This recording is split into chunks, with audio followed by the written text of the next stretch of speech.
knew where you were. That would be fine.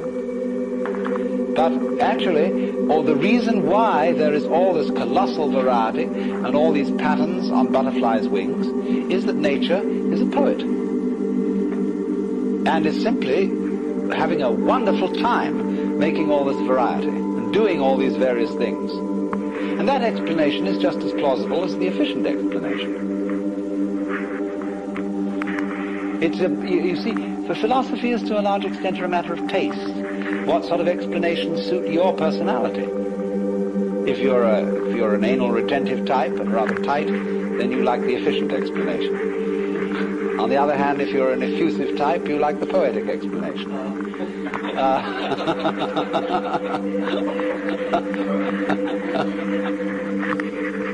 But there are, though, beyond that, certain considerations of which of these explanations affords better games.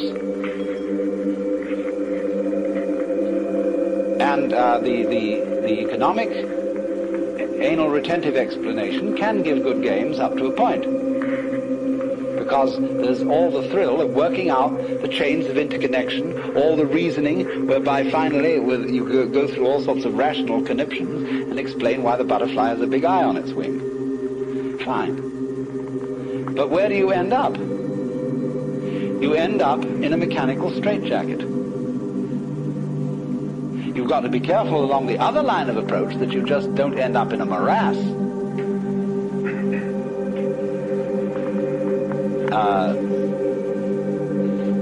You could do that.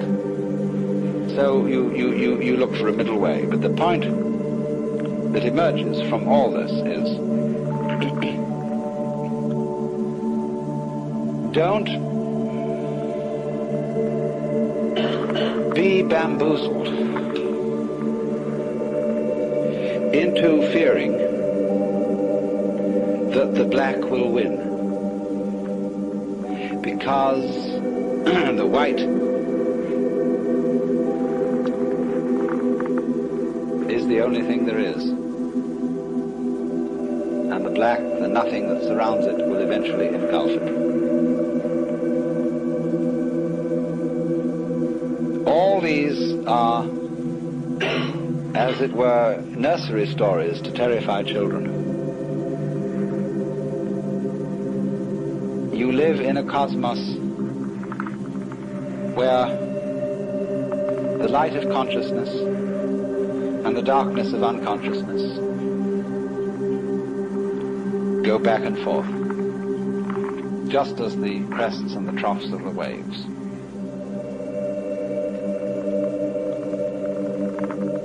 And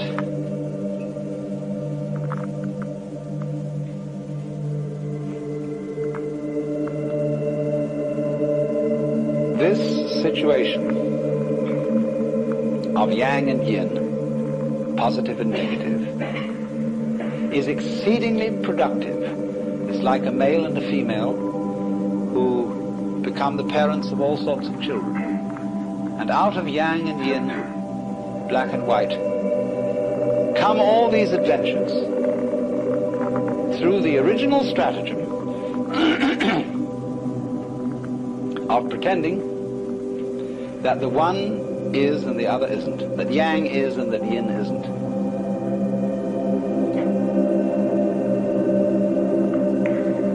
Both have equally good arguments on their side,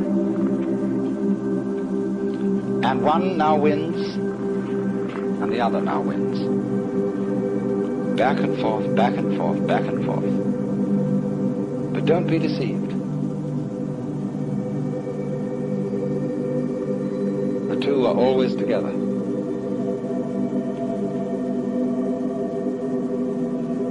And the thing that you most fear, the awful, awful thing that could happen, think it through.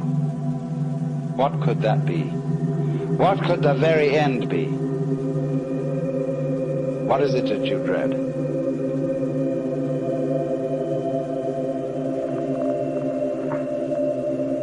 And you'll find out that if you go down, down, down, down, down, down, down into what you dread, be swallowed up, be annihilated, let the horrible scorpion, spider mother, the octopus thing catch you and take you down into its inmost guts, what will it do with you? Why, it'll transform you into itself. And then when you are it, as I said, every creature feels like it's a human being. Because after all, that's I. So fish, when they've eaten up something, and that thing has become, and then the fish looks around and says, gee, that was a good dinner. And it feels human. And the fish looks around and it sees things that aren't fish, and they look like cows, and human beings wandering around there, they look like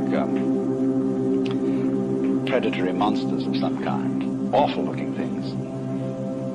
Ghastly teeth. And weird. First principles.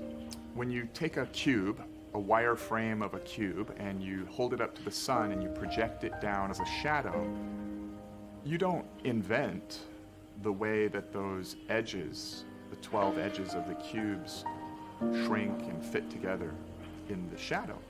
It's given to you by first principles. When you take a cube, a wire frame of a cube, and you hold it up to the sun and you project it down as a shadow, you don't invent the way that those edges, the 12 edges of the cubes, shrink and fit together in the shadow. It's given to you by geometric first principles such as the Pythagorean theorem relating to the angle by which you projected it to the shadow. You can take a higher dimensional crystal and project it to 3 dimensions and get a 3-dimensional shadow, if you want to call it that. We project a slice of E8 crystal down to 3D, which produces a quasi-crystal code or language. And that allows these geometric symbols to build up to the ordinary world of particles and forces that we see around us. So that's our program, is to model physics with a quasi-crystal code made of the simplest bit of... Going through the... Because you're going to pick up a little...